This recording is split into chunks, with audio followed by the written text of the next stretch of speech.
Tri-Deltas and guests, please welcome Fraternity Executive Director, Karen White.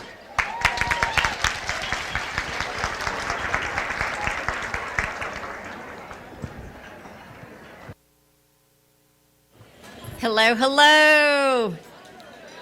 Oh, come on. Hello.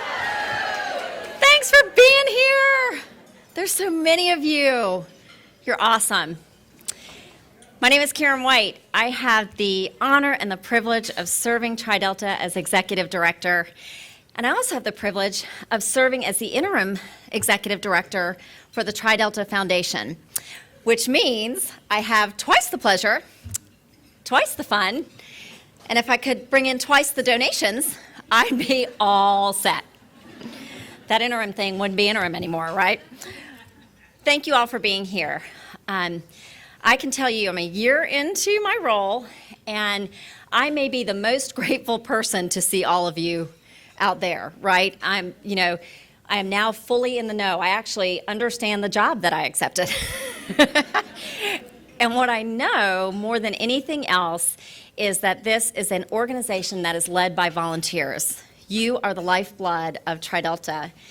We could not do what we do without all of you, and the way in which you do it, the way in which you give tirelessly, fearlessly of your time, talent, and treasure is humbling from the seat that I sit in, as well as I know from the seats of our staff. We do have a lot of Tri-Delta staff here tonight, and they are here to say thank you to all of you. I would love for Tri-Delta staff to stand, if you will.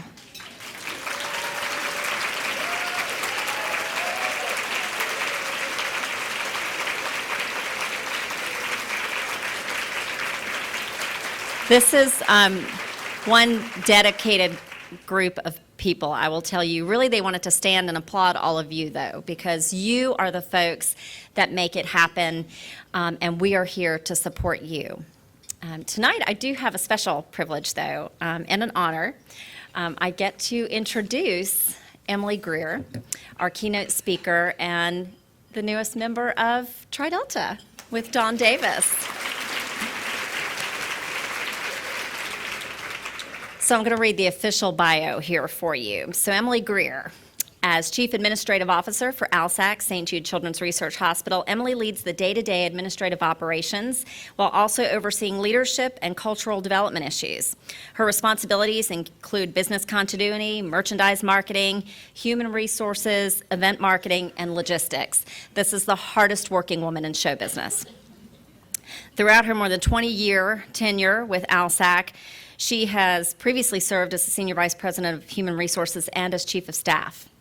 She graduated cum laude from Christian Brothers University with a BS in Marketing and Management, earned her certification as a Senior Professional in Human Resources. In 2006, because she didn't have enough to do, she earned her Executive MBA from the University of Memphis, where she received the Dean's Award for Academic Excellence and was inducted into the Honor Society of Phi Kappa Phi. In addition to her role at ALSAC, she serves on a number of community boards, including the Lemoyne-Owen College Board, Christian Brothers University, and the Memphis Chamber of Commerce Advisory Council. She is married to a great guy named Jarvis Greer, newscaster, quite a celebrity in Memphis. They have two children, Mackenzie and Jarvis Jr. They're delightful. Emily and I worked together, which was my privilege. At ALSAC for 3 years. And as I made the transition to Tri-Delta and I learned a bit more about our honor initiation program, and I really started to reflect on Tri-Delta's ideals, right? Truth, self-sacrifice, and friendship. I thought about Emily Greer. So I learned more from this woman in 3 years than I have learned from many, many people in my life. And if anyone exemplifies the ideals of Tri-Delta, it's Emily Greer. So without further ado, I present to you Ms. Greer.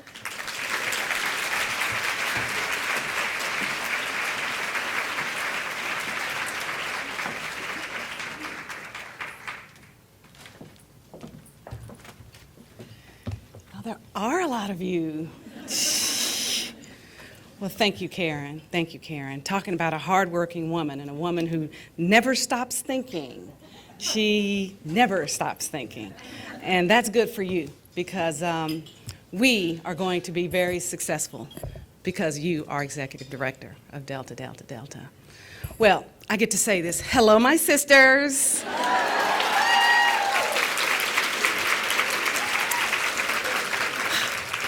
You know, I knew after the initiation I was going to have to give a fairly detailed keynote speech, and so I am having a lot of emotions up here right now. So I'm going to ask you for your indulgence while I talk to you about myself, which I don't do very often. There are things in this speech that people who've worked with me for over 20 years don't know. So it's my honor to share what my thoughts are around servant leadership with my new family. So I am privileged to serve as administrative officer at ALSAC. ALSAC is the fundraising and awareness organization for St. Jude Children's Research Hospital. We don't do anything but work for the children of St. Jude and to fulfill the worthy life-saving mission that St. Jude has dedicated itself to. And as we continue to deepen this wonderful relationship with Tri-Delta and St. Jude Children's Research Hospital, I understand more fully how your culture and values influence your members to make a positive impact on the people and organizations fortunate enough to engage with them. And so I was delighted when Karen suggested that I might be initiated and become a part of this wonderful, wonderful organization. And there are no words to tell you how moved I was by the ceremony and its meaning. I did not know quite what to expect. I was not a Greek in college, and you'll hear why in a minute. But I'm glad I waited. I'm glad I waited. I'm where I'm supposed to be. Thank you. And so I'll treasure, you know, this experience for the rest of my life. And when you visit us at St. Jude, when I welcome you to your hospital, because your name is all over St. Jude Children's Research Hospital, I'll be so proud to greet you as my fellow sisters and to show you how your efforts are making a difference in the lives of some of the sickest children in the world. I would be remiss if I did not use this occasion on behalf of St. Jude Children's Research Hospital to express my gratitude to you guys and for everything you're doing. You're rock stars at ALSAC and at St. Jude Children's Research Hospital, and you should know that. And it's not just because you just pledged a 10-year, $60 million commitment. That's not the only reason, although that's pretty cool. But it's also how much your members inspire us with your compassion and your goodness, and how much your zeal for our mission motivates us to optimize the impact made by the funds that you all give us the opportunity to use. The members we meet, the Tri-Delta women we meet, they're impressive. Now I'm talking as the Chief Administrative Officer of ALSAC St. Jude. They all seem to have a glow about them when they come on campus. And they exude this self-assurance and confidence in the most positive and engaging way. And I know many of you here this weekend devote your time as volunteers to support these ladies in their activities. So you should be very proud of how they represent Tri-Delta, because we hire a lot of Tri-Delta women at ALSAC and at St. Jude, and they are representing very, very well, and you should be proud. These are very clearly women nourished and enriched by the experience with the chapters at their respective colleges and universities. They invigorate the St. Jude mission, finding cures, saving children, with their energy and their compassion and their innovative spirits. You don't have to tell a story. We have these bi-weekly innovation sessions that the CEO runs. He comes in every other week and we do these innovation sessions, and we just offer pizza and we say, what are your ideas today? And it's wide open. And I was so proud knowing I was coming here today. The last session we had, the very first person to speak up was a Tri-Delta intern, someone interning, and she had the most beautiful idea about how to enhance diversity. And it blew our CEO away. So he stood right there and he said, well, who are you? And where did you come from? And she said, I'm a Tri-Delta. And it was beautiful. And we applauded her because it was intelligent and she was brave and she was articulate. And I was thinking, I'm going to be initiated soon into that organization. So. But tonight I want to talk to you about the circumstances, values, and people who shaped me. And I think you'll understand why many of the principles that guide Tri-Delta resonate with me. And I want to leave plenty of time at the end to address some of your questions about my remarks and how my experiences have shaped my life, and about St. Jude. And I'd love to hear from you guys if you've been to Memphis and to hear what your thoughts are. So, not being a part of you yet, we had to do a lot of research. And so my speech is going to refer to the research I did on the organization, because I wanted to resonate with you even sooner than my initiation allowed. And so I automatically was drawn to your motto, let us steadfastly love one another. Let us steadfastly love one another. Even before today, it blew me away. It blew me away. I hear that, and I can't help but think of the culture pillars that we have at ALSAC. And our first culture pillar is people first. Now, there are others, like being strategic, being innovative, being collaborative, being high performance. Those are all great, and they are important to be successful. But above all, it's about how we treat each other.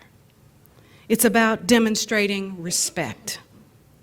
It's about valuing another person's input. It's about taking time to appreciate and acknowledge the contribution of others. People first. In a professional sense, it puts steadfastly loving one another at the center of everything we do at our organization. I've been a part of the St. Jude family. I'm going into my 23rd year, and I was going to stay 5 years. Thank you. Thank you. It's amazing, 23 years. I was going to stay 5 years, and I fell in love, and it's like, I'm going to leave any minute now, but here we are. I love it. I love working for a mission. I love working to steadfastly love one another, and here I am. And so many of our great successes at ALSAC and St. Jude have been rooted in putting people first. At every step of my career, serving people, working hard to try to be a good servant leader has been at the core of everything I want to be. It has been a part of who I am for as long as I can remember.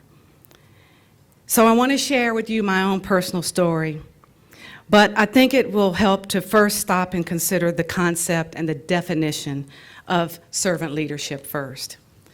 So I did some research, and I found that this guy named Robert K. Greenleaf, he wrote an essay in 1970, and it was called The Servant as Leader, and later he wrote The Institution of Servant. And he wrote, caring for persons, the more able and the less able, serving each other is the rock upon which a good society is built. Caring for persons, the more able and the less able, serving each other is the rock upon which a good society is built. And as I grew up, I didn't know about this concept, and I certainly didn't know it had a name and it turned into a movement. But for me, it was just the way I knew how to take care of the people I loved. My earliest memories of this involved my mother. And I know what you're saying. Servant leadership and your mother? Well, that seems strange. You were a servant leader to your mother? And I'm going to say that I was, truly. You see, my mother was 6 weeks pregnant with me when my father died of a massive heart attack lying next to her. That left her with 4 children, and yours truly on the way. My mother was a remarkable woman. Now, get this. Her name was Virgie Mary, and she was born on Christmas Day. Truly, I don't know how that happened, but I had to tell you, Virgie Mary born on Christmas Day. So when my father, I didn't tell my friends that. I'm just telling you now that I'm older. But when my father, Otho, died, he was 48 years old, and it changed everything. It was challenging, to say the least. My mother found herself alone, raising a large family, and I still remember at a very young age the anxiety and the tears over the difficult decisions she had to make, now alone. That's all I remember. I know that I absorbed some of my first lessons about servant leadership from my oldest brothers and sisters. I had 2 older brothers and 2 older sisters. Here they were. I had 2 of them. My first oldest, my brother was the oldest. My sister was a year behind him, And when my father died, my brother was finishing high school, about to go to college, and of course my sister was becoming a senior in high school and preparing to go to college. And before my brother could leave, he found himself the man of the house, and a mother who needed a man of the house, and with a little sister that he had to somehow be responsible for, as was my sister. But they did. In some ways, you can say I was raised by committee. Anything I did, my mother would call my brother and sisters, and there would be a conference and a committee I would have to face. It was a lot of fun. But my sister Brenda was especially a strong force in my life during my formative years. She was a disciplinarian, and we locked horns at times, because I'm sure you can tell I'm a shrinking violet. I was very permissive, and I was very, no, I wasn't. I can't even finish that story. I had a strong personality, and looking back, I marveled at the patience she showed as she helped raise her strong-willed sister. Fortunately, my siblings helped me develop responsibility and maturity early on, because by the time my next youngest brother left the house, meaning I would be the last one at the house, another tragedy hit. My mother was diagnosed with multiple sclerosis. And I say diagnosed because we went years trying to figure out why she was dragging her foot and having problems standing, and she was falling a lot. And by the time they figured out it was multiple sclerosis, I was 15 at the time, she was in a wheelchair. So it was just she and I at home, and I was going to Catholic school in Memphis.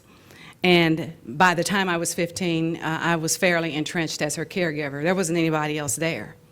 And so it was she and I. I would come home after high school, and we'd watch Barnaby Jones. Now, any of you ever heard of Barnaby Jones? Anybody? Okay.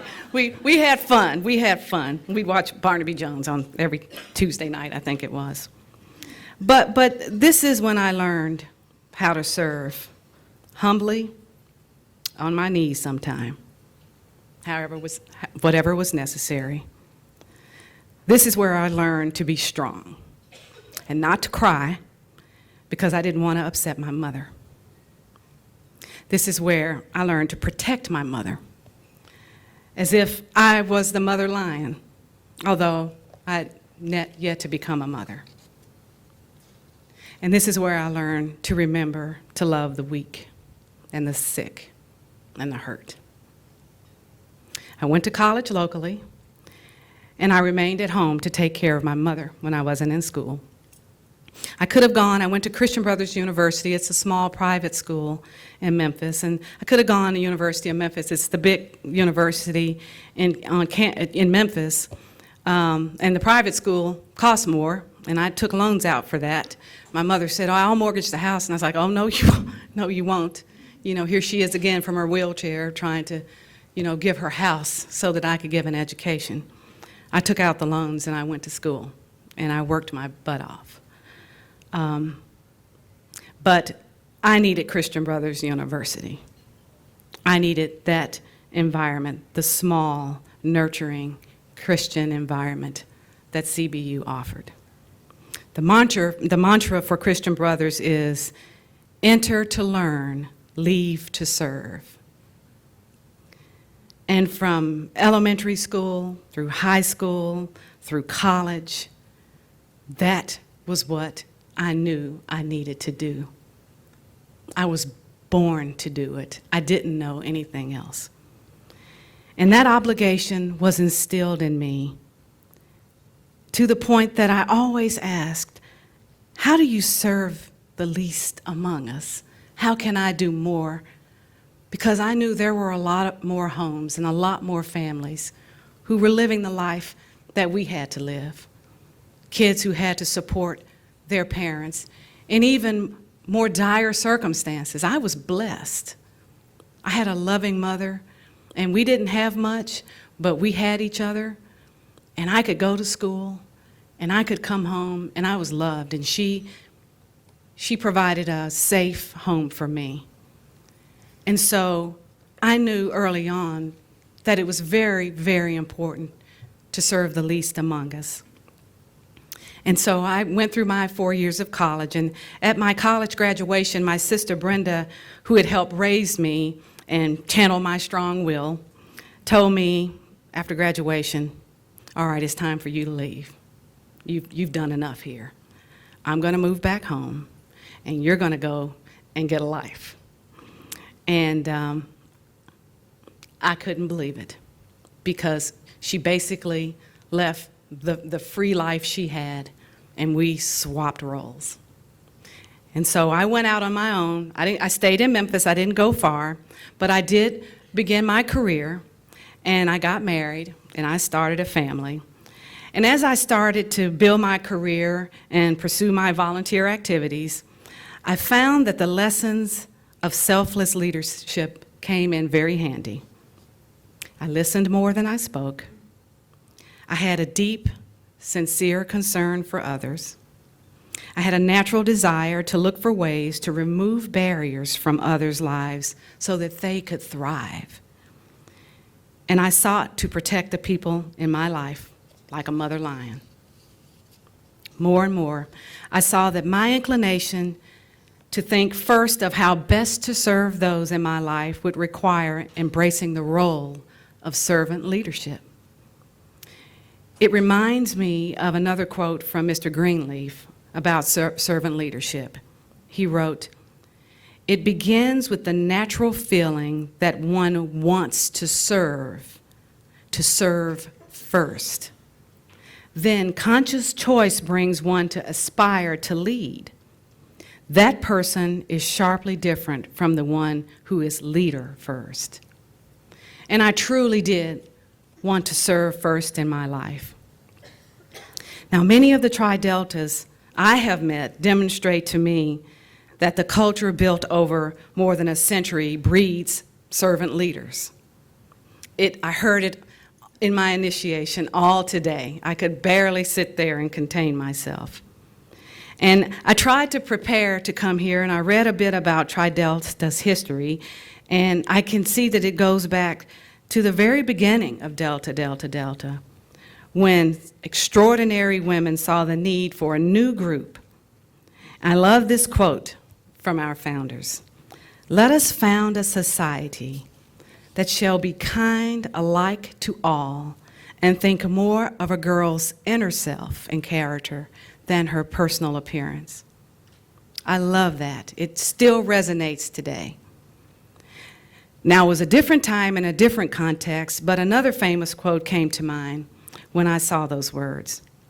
Because you can't grow up in Memphis, where the Reverend Dr. Martin Luther King's life and words loom so large, and not think of what he said in 1963 during the March on Washington. You remember this. He said, "I have a dream that my 4 little children will one day live in a nation where they will not be judged by the color of their skin, but by the content of their character. You remember that. And I think it's appropriate as we promote the power of volunteer and the concept of servant leadership to consider Dr. King's example. Now, you may not know, for some of us, when the call came to serve by leading, that call must be answered. And you may not know that Dr. King was 26 when that first important call came to him. He had originally considered becoming a scholar, but instead he took a position as a pastor at the Dexter Avenue Baptist Church in Montgomery, Alabama. And the history books tell us that when the Montgomery bus boycott was just beginning, Dr. King was first reluctant to get involved in that. I mean, he had 4 children and a wife, and, geez, it's not like, he knew he was supposed to get involved here, but he did. He stepped up and he took the forefront of the Montgomery boycott as his, at the Montgomery bus boycott became what he did, and he took the forefront of that challenge.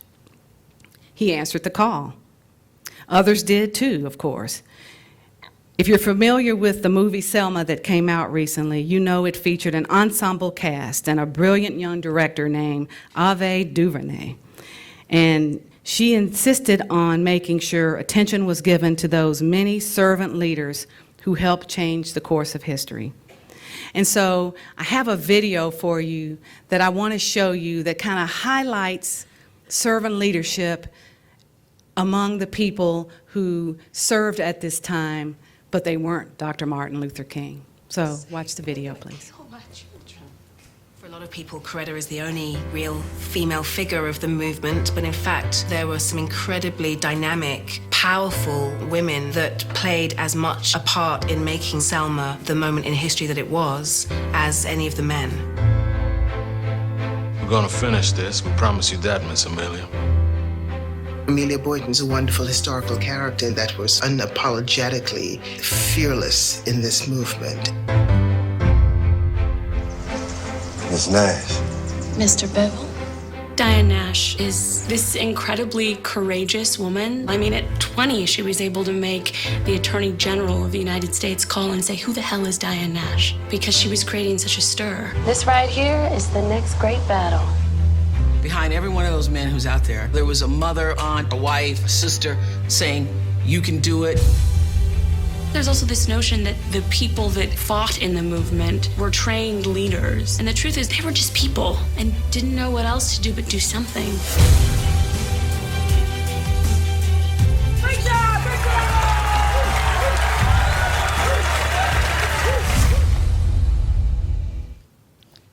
In Memphis, during the sanitation workers' strike, you saw a similar dynamic playing out. The power of sisterhood and how it helped drive a movement. In Michael Honey's book about the events in 1968 that occurred in Memphis, it was called Going Down Jericho Road, he writes about a woman named Cornelia Crenshaw who, and I quote, hailed the strikers for their courage, told them that their struggle represented the hopes and aspirations of the whole community, and admonished them to stay united. That afternoon, Mr. Honey writes, she began recruiting women as typists, telephone callers, picketers, and fundraisers. And for the next 2 months, she worked until late into the night, making sure that the workers' families received food and financial support. Once again, servant leadership. Once again, heeding the call. And when you come to St. Jude, you'll see for yourself how much we rely on women for the mission of St. Jude. You may not know this, but 77% of the workforce at ALSAC is female. Women are driving the mission of St. Jude Children's Research Hospital. And we hope that that workforce continues to add Tri-Delta women now and in the future. Already at ALSAC St. Jude, we count Tri Delta members as some of our most important team members. I didn't have time to get the exact number, but we have staff, Tri Delta staff, represented across the country at ALSAC, including in our field offices, in gift planning, and strategic partnerships. These are some of the most important areas where inspire trust and develop authentic, caring relationships. Because fundraising is about friend raising. And if you don't raise a friend first, you don't get $1. And so Tri Delta women are making this happen with increasing frequency, and you should be very proud of that. Members hold executive level positions at ALSAC, and they serve our families at St. Jude through the Tri Delta C Clinic, the patient care floor, and of course in Tri Delta Place. We have learned that Tri Delta members bring intangible values to our organization, and I know are connected to those experiences that are provided in chapters across the country. These experiences would not be possible without the sacrifice and commitment of you volunteers. When I meet Tri Delta members, I think of the volunteers who made them what they are. They didn't get there by themselves. And it's good to look out at you and see your faces and know that you are bringing us these wonderful women, and you should be very proud. Whether you're providing training or helping at the houses or helping to raise funds or whatever you're doing, your efforts help Tri Delta members thrive. These women we meet, they are future leaders of the world. I believe that. And the impact they make in communities around the world and will make in the future is directly connected to the support and nurture they receive from you. As the CAO of an organization boosted by a volunteer force of 1 million volunteers, trust me when I say that the work of volunteers is invaluable. Thank you for what you do. And I know from talking to Tri Delta members and leaders how integral volunteers are for our organization. The impact felt in communities and organizations all over the world because of Tri Delta members traces back to the support you provide.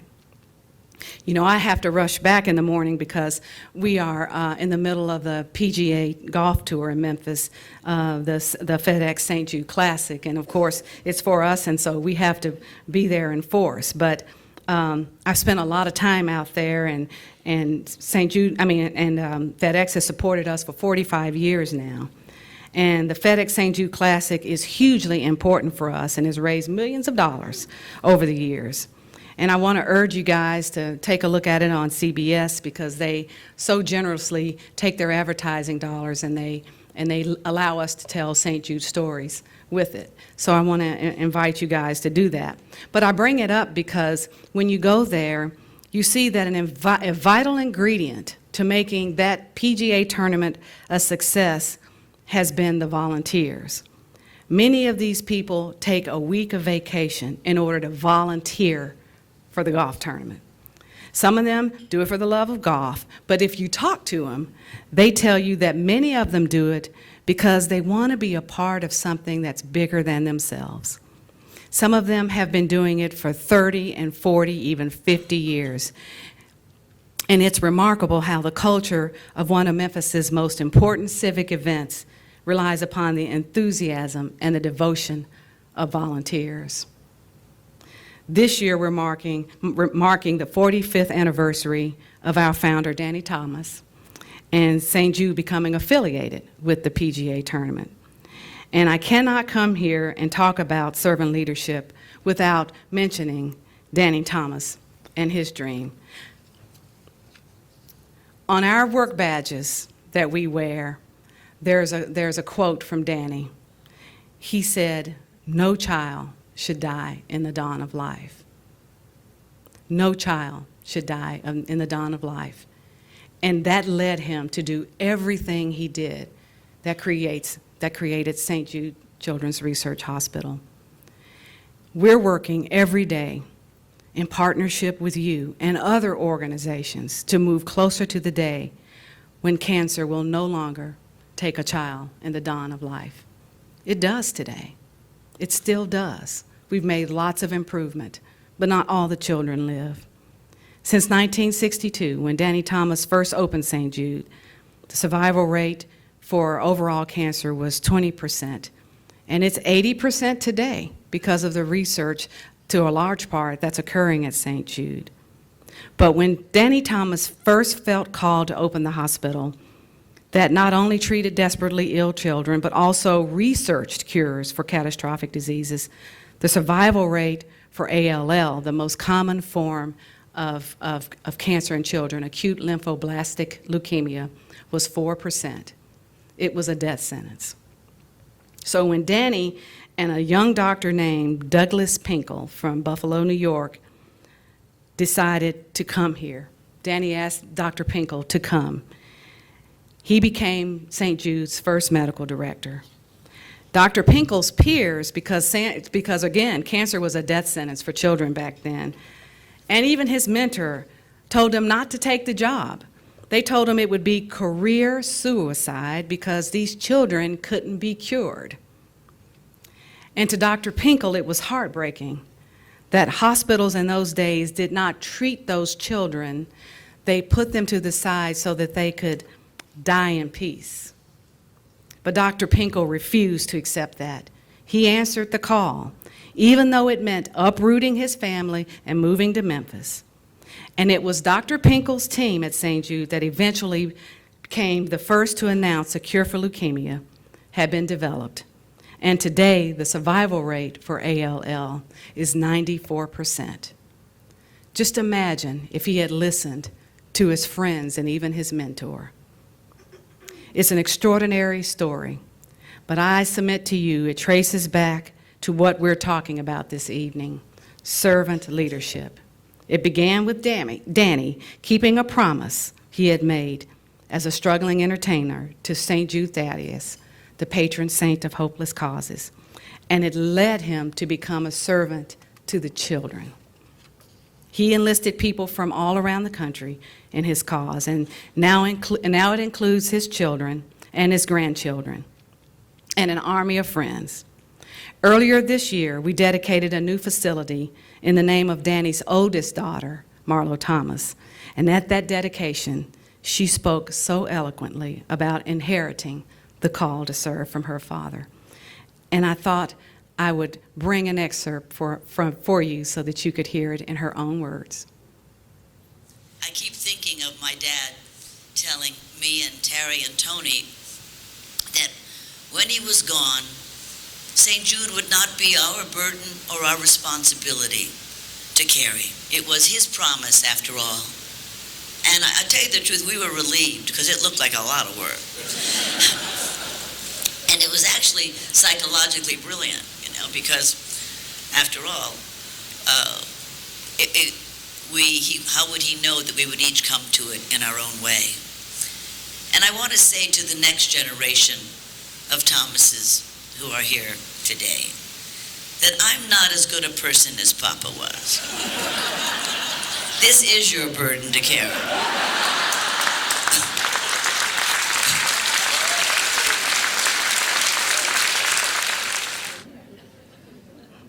That's Marlo. That's Marlo. And I want to show you something else. In this next clip, Marlo discusses how she came to make this her own calling. I just have to show you this. It means my eyes in Arabic. And so after his death, I actually thought that that was my mission, to be his eyes, to look through them and see if things were being done the way he would want them to be, and to keep these eyes on his promise and on his dream so that it would always be the way he saw it. But a funny thing happened along the way. I started to see things with my own eyes. I came to St. Jude about 3 months after my dad passed away. And as I drove up to the patient care center and I saw the big 15-foot statue of St. Jude outside, I started to cry, and I was afraid to go inside. But I did, finally, and there was a party going on, little children running around, and they had on party hats and confetti and streamers, cake and ice cream. And I said to the nurse, "Whose birthday is it?" And she said, "Oh, it's not a birthday party. It's an off-chemo party." And then they sang a little song. "Pack up your bags, get out the door. You don't need chemo anymore." Well, I was overwhelmed. But I looked into those little faces, and I saw such courage and compassion, and a capacity for joy in the face of such adversity. I saw the humanity that is possible in all of us, and it changed me. And that's how it happens. That's how servant leadership starts. And I know many of you feel that sense of obligation for the causes and organizations that are important to you, especially to Tri Delta. And I imagine that you encounter some remarkable people who come back and say thank you to you. And at the same time, like us, I bet you have the opportunity to express your own deep sense of gratitude to extraordinary people who contribute to the greater good of our organization. For the servant leader, gratitude is an essential fuel. And isn't it interesting how the more you deliver gratitude, the more of it you receive? I just have one more video, and then I'm going to get out of here. I just want to play for you just a minute of a video of a person you'll recognize talking about the importance of gratitude. Concentrate on what you have, you will always end up having more, even if it's just $2. If you focus on what you don't have, you will never, ever, ever have enough. So 16 years ago, I started a gratitude journal. Y'all can sit down. 16 years ago, I started a gratitude journal, and I will have to say, it was the single most important thing I believe I've ever done. So every day, for years now, I've written down 5 things to be grateful for. And you have to write them down. It's very different than just saying, oh, I'm grateful for today. You have to physically write them down because there's power in the words. Even simple things like fresh flowers or somebody holding the door open for me. So when you wake up in the morning and you consciously look for things to be thankful for, what happens is if you go through the day thinking about the 5 things that you're going to do in the evening, you are more alive and receptive to the goodness that comes in your life. Because sometimes it is as simple as somebody holding the door. One time it was just 2 squirrels eating. I said, I better write that down. Nothing else might happen today. So I've been here in Canada now less than 24 hours, and I wanted to just to tell you.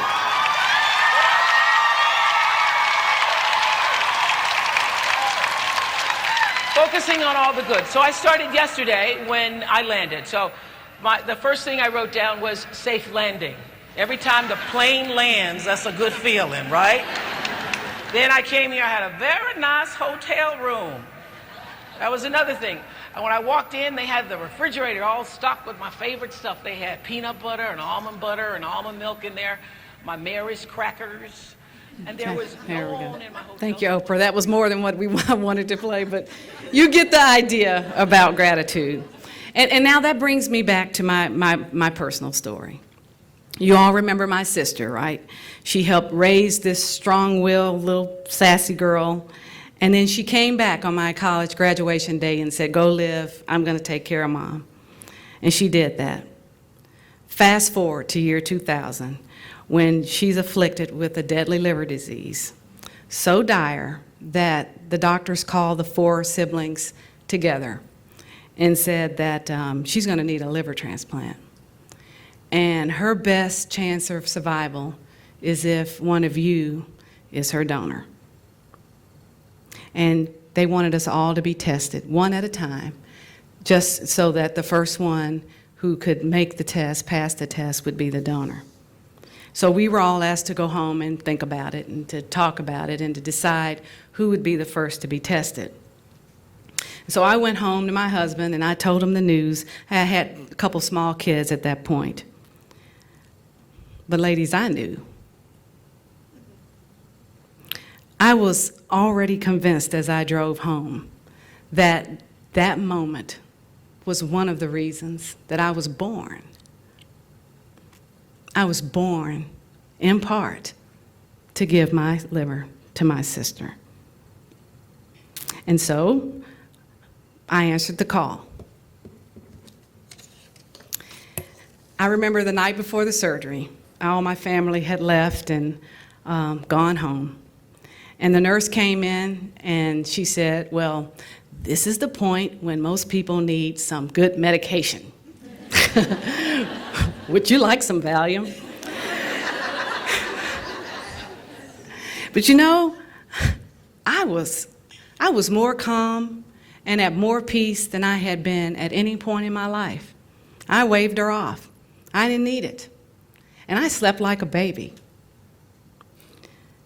Today, she's actually retired. She got her doctorate in divinity, went on to do a lot of good church work. She was a teacher for many, many years, and she's Reverend Doctor now, and she is continuing to spread her word and the message that she's meant to spread. And so I go back to my original premise about servant leadership, and I go back to Mr. Greenleaf. Caring for persons, the more able and the less able, serving each other, is the rock upon which a good society is built. So many of you know this. So many of you live this.